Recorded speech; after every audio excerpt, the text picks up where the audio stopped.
What's up, homies? We're back. God knows when we did one of these before. I don't even know if I was in this house. But welcome back to Close and Pay podcast episode number. I don't even know. We brought back season 2 a month ago. Then I went to Europe for a month and didn't film one. So Season 3 then. Season three. I don't know, dude. Yeah. Okay, welcome to season 3. We've got a few things cooking up. The first thing I want to mention, and we mentioned it on Twitter, we did a bit of an announcement, which is really cool. On our next episode, we'll be able to delve into it a bit deeper because I think we'll have released it by then. But we've made an exclusive partnership with Deal Fuel. The majority of our listeners will know what that is, but for those who don't, it's a marketplace for sales reps to go and get their 6-figure job. I know it sounds kind of crazy, but generally they're posting some insane jobs on there and placing people left, right, and center. So Close and Paid, what we've done is a partnership whereby anyone who joins our group and buys the lifetime deal will get free access to Deal Fuel and something else, which I can't tell you about until Devontae of Deal Fuel releases it. But it's really fucking cool, and it will make you guys, if you join us, it'll make you stand out from the crowd. It's pretty cool. You can learn all about sales, get really good at it, and get a really good job. So not bad. Not bad. Yeah, I think at the end of the day, with our group, a lot of people, I'm just speaking from what others have said, that the training itself and to understand concepts and sales, if you want to go and learn it yourselves, it's fucking good. But one thing we've kind of always stayed clear from, or not really pushed a lot, is just utilizing the job kind of scenario. Someone like CEO Sales Group, Dylan's group, really, really, really good when it comes to like landing jobs. And so we've kind of now got this added value where you come and get the best training and you can also land a job. So I'm really excited to get that going. So yeah, there's 2 topics we want to speak about today. I don't know how long it's going to take us, but like one of them is the concept of being like selling something that frequently gets commoditized. And I know you experienced this. We spoke about it a lot, but like Ryan reviewed a call recently from someone we're helping at the minute. So Ryan, if you want to explain kind of what you found. It's something I've been like focusing on a lot recently, especially like the more calls I review and all different offers, all different industries, is you can almost like hear it in the prospects, like the way they speak, the way they are unenthused about your offer, is that they've kind of like already heard it and they've kind of already seen it. And so what I mean by that is, especially we'll use like a BizOp example, because I have like a video in the course explaining like how to pitch your offer. 99% of the time they pitch a course, a community, and a live call, and that's all they pitch. And so prospects hop on all these different calls with someone and they sell a course, they sell a community, and they sell a live call. And the same thing from like a B2B lead gen standpoint. Say they're saying lead gen, it's like, all right, cool, you'll get X amount of leads. This is how we do it. This is how we qualify. And like here it is, and it's 10K. And it's okay. But again, if people are speaking to multiple different companies, they're just kind of hearing the same thing over and over again. And to kind of like bring this back to a concept that we've always talked about, especially in our group or on Twitter, is we call it like the bridge concept. And we have like a post-call one and a pre-call one. And like all that really means is throughout the sales process, you're getting more information about who you're actually speaking to, so you can build them something more custom. And to use like that PR example where, you hop on a call with a PR company, great, we'll get you 5 articles for 7K. We'll get you 6 articles for 8K. We'll get you 10 articles for 15K. Everyone's just hopping around to different companies, just hearing these claims like, okay, well, it all sounds the same. And so the way we separated from every single one of those offers is we understood about them, understood about the business. We get on the sales call with them and we'd have like a very custom saying, here are the headlines, here are the articles that's going to work best for you, here are the angles. And it's just way more customized. And so we could separate ourselves from everyone else they're talking to. It'd be an easy decision to work with us. And I see that across every single offer. And so stop selling the same shit that everyone else is selling. I think sometimes it's hard for companies to figure out how they can separate themselves. But always a good rule of thumb is to do something custom. And so instead of pitching, we'll give you a scenario where a creatives agency who create ads for people creates world-class work. But you can't, and I tweeted about it yesterday or today, like you can't sell yourself on we do better things. That is not the best way to sell something. Okay, it might get a few people. But the best way to show someone or to sell someone, to blow them out of the water, is how are you going to do that world-class work for them? And so it's hard on a call, the first call in particular, it's hard to do that. It's hard to pitch it because in most circumstances, you don't know much about them. So this is where our pre-bridge comes into effect. You can put in things like quizzes after their sign-up form. So when they fill out the sign-up form, you keep it small. You optimize for the booking. But when they confirm the call and goes on to the thank you page, you now have a step 3, fill out the quiz to receive something custom. This allows you as a brand to then ask all these different questions. A quiz doesn't feel like homework. And at the bottom, it says you'll get a custom quote or custom proposal after you fill this out. And so suddenly it enables you to go, hey, team, let's create something custom. You know, the majority of what you create might be 60% the same for everyone, right? But that extra 40, 30% or whatever, you can actually show tailored things on what you're doing. It's a natural strategy. And I think, Ryan, you reviewed a call recently in our group, right, where an owner was having a call with like a fairly large brand, and this large brand was speaking to like a number of different service providers, right? Yeah, I think that like to the point that you said there, it's really just making the difference of like, you know, here's 5 articles versus here's the 5 articles we're going to do for you. We'll use like the creative one or like YouTube videos instead of, hey, we'll do 5 YouTube videos for you. Here's the exact angles strategy that we're going to use for the YouTube videos for you and your business, your brand specifically.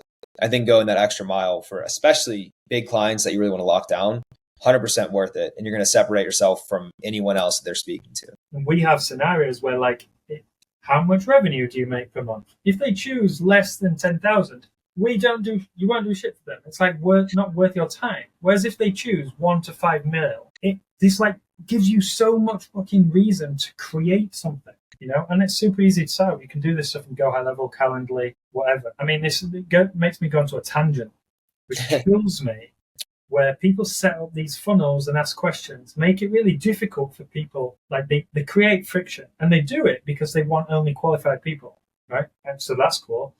But they still allow the people who don't qualify to get on the call. If you choose, I make less than 10,000, the next question is like, it will say a statement. I don't come to the call if you make 10,000, or don't click this.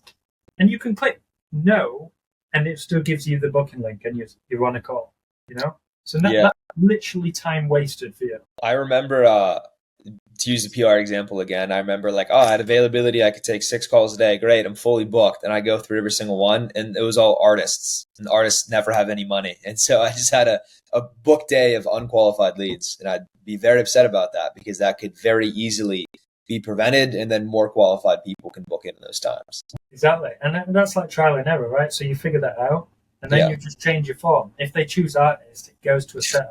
The one thing I was going to add too is I actually filmed this last night. I filmed a video about this and I put it on YouTube, where it's basically like exactly what you talked about, but having like different pre-sale assets or like VSLs to go out to each people depending on the quiz answers that they fill out.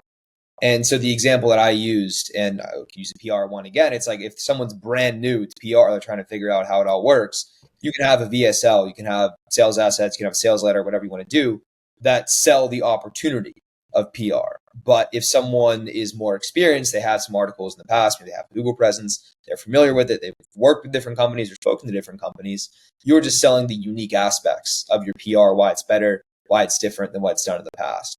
And so right there, by the time they're even on a call with you, they already have the information that's most relevant to them.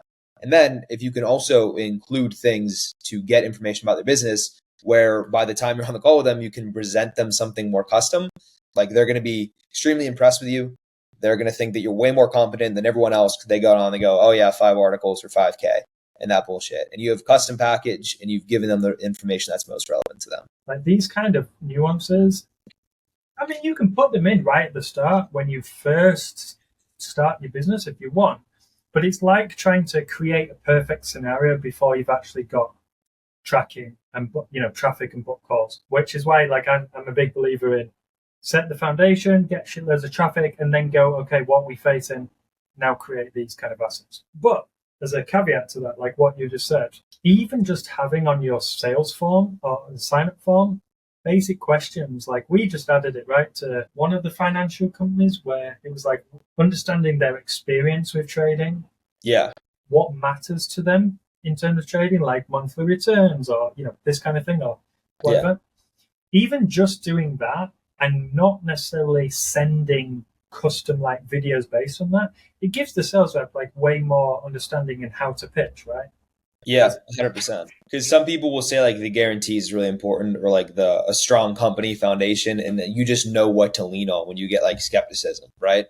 Or the returns. People will say returns or like risk strategy. And so you get people who they put returns, they're okay with aggressive profile. You can show them all the people that are making tons of money and they're cool with it. But if people say, "Oh, I want a strong company, I want systems in place that manage risk," if you start showing all these extremely high earners, you're just going to make them more skeptical. And so I had a tweet about that a couple of days ago. It's like 99% of sales is just meeting people where they're at and explaining things in a way that's relevant to them. And that's all you're really trying to do with all of this. You know what I mean? That even comes down to price. You can meet them where they're at because they've only got 4K. They want to spend, but you only offer 12K.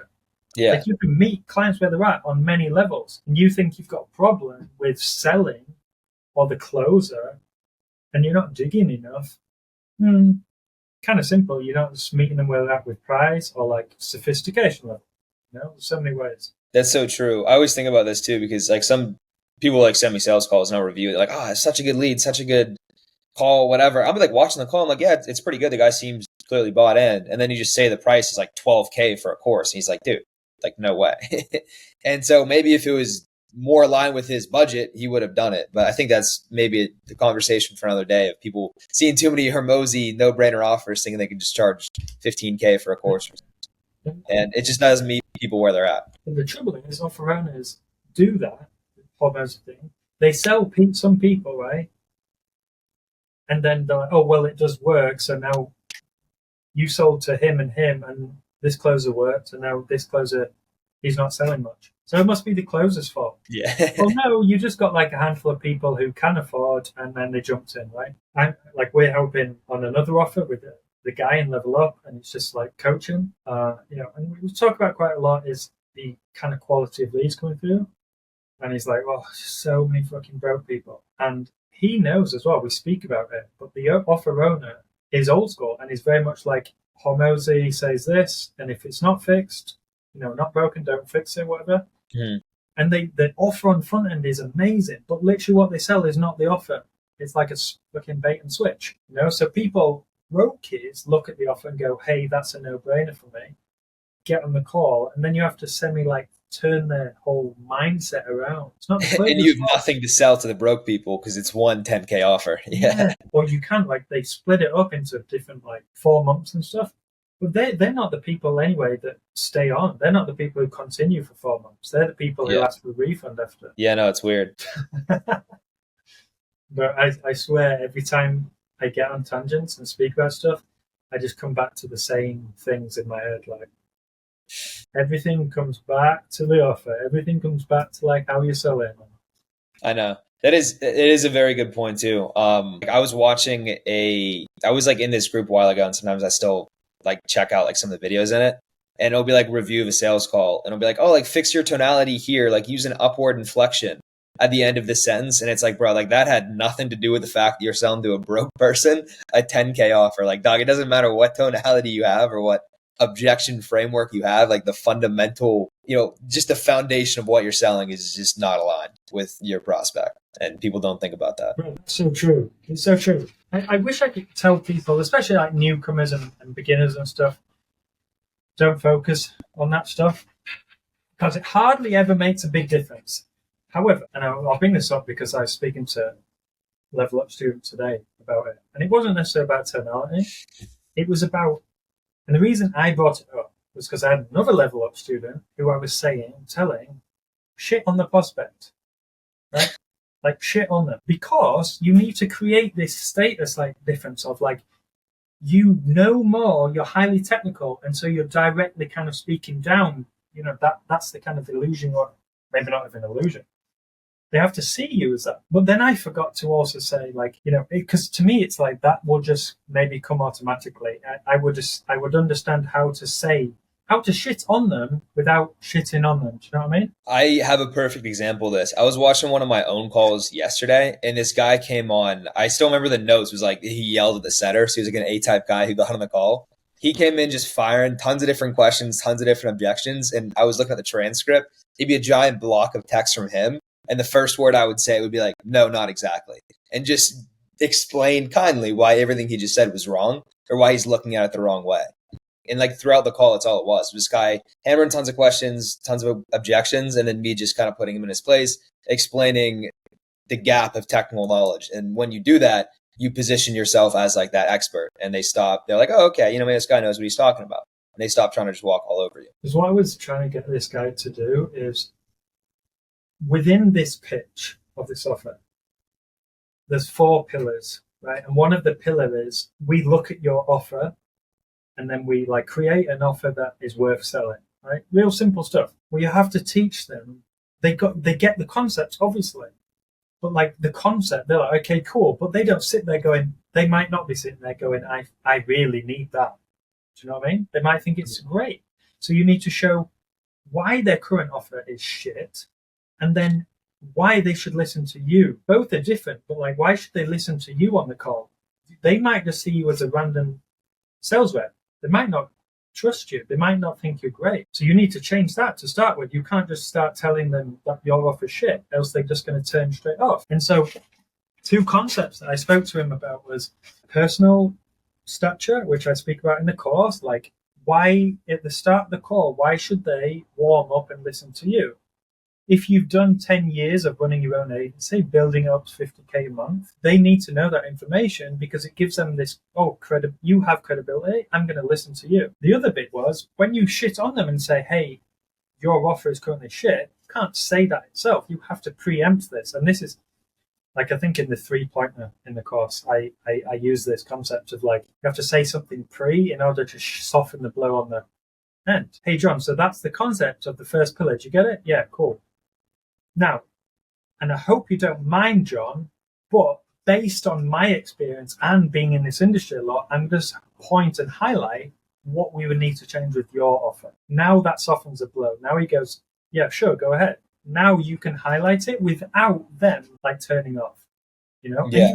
You literally have to think about this as before you say it, like ahead of time. What are they doing? How are they responding? Okay, now I need to soften it. And once you've got them in that place, you can actually like layer it on. Yeah, I think it makes it more real for them too. Because like even if they don't like close on that first call, like that's all they're gonna be thinking about is after the call. It's like, oh, this guy who speaks to tons of people about agencies, ran a successful agency. He literally just told me like 4 or 5 things that's completely wrong with my offer. And they're like, wow, this actually makes a lot of sense. And if they agree with the points that you made, like they're way more likely to purchase from you. I just remember coaching a few people and telling them, look, the concept of shitting on them because you need to show how you're technically more knowledgeable. And it's like, it's my fault because they just went and shat on people. You can also, like I always say, like preempt it by softening it, but you can soften it after. And it's kind of easier because you can just shit on people and then you assess what their reaction is. And then you just post by saying, oh, by the way, I hope that didn't offend you. Like, it's not personal. But boom, we're back in the room. We could do as well. Is like one of my favorite things to do is like just starting off calls, be like, hey, do you mind if I'm just like really upfront with you on these calls? And they're like, yeah, for sure. Some people are like, oh, I love that. It's great. And then just shit on them. I swear, the first time you came to High Key, I swear this was something you took from my calls. Yeah. When near the start, I would say it at the start of every call. Yeah, I still remember because people would like love that. Like you get such a weird reaction from it. You might not even like change too much throughout the call. But people are like, oh, dude, like I love that. I appreciate that so much. Like I hate these bullshit sales guys who just fluff it up. And then you could just kind of be like real cut and dry with them. True. I like that a lot. Bro, it's so true. I even used to get the High Key guys to say it at the start because one of their first questions would be, are you speaking to any other agencies? Right? Yeah. That's a fictitious question. Like, people don't like to answer that openly. But if you literally just ask them before, do you mind if I'm really upfront? They go, yeah, sure, go for it. Cool. Mm-hmm. Are you speaking to any other agencies, by the way? Well, you've just opened yourself. You have to answer. Yeah, and to that point you said earlier about like the 3-pointer method, like on calls, I do this all the time, and I'll be like, "Are you speaking to other companies?" And the reason why I ask is because I'm familiar with a lot of them, and I could just sit here and tell you the pros and cons of all of them. And especially the offers we sell now, like a lot of the data is like public information, so I just like pull it up and I'll go through the data with them, and like I incentivize them to just be honest with me about that stuff because like I could just pull up all the numbers and prove to them that we're actually a lot better than them, and it just makes for a way easier conversation. I said like, again, just justifying the questions that you ask. Like, are you speaking? Can I be upfront with you? Yeah. Are you speaking to other companies? The reason why I ask is because I could just show you. Gold. Gold. Yeah, I sometimes forget about the 3-pointer that it's in the course, but it's gold because if you, and I say this with level up students as well, like we create all the questions that we would want to ask, and then we also create the reason for you asking, like why are you actually asking this question? You don't have to say it every time, but if you get a sticky answer and they don't comprehend it, you have a return straight away. But yeah, folks, we're done. There's a lot of good points there. That was a good one. I'm gonna have to have a very long description in my tweet of all the stuff we talked about.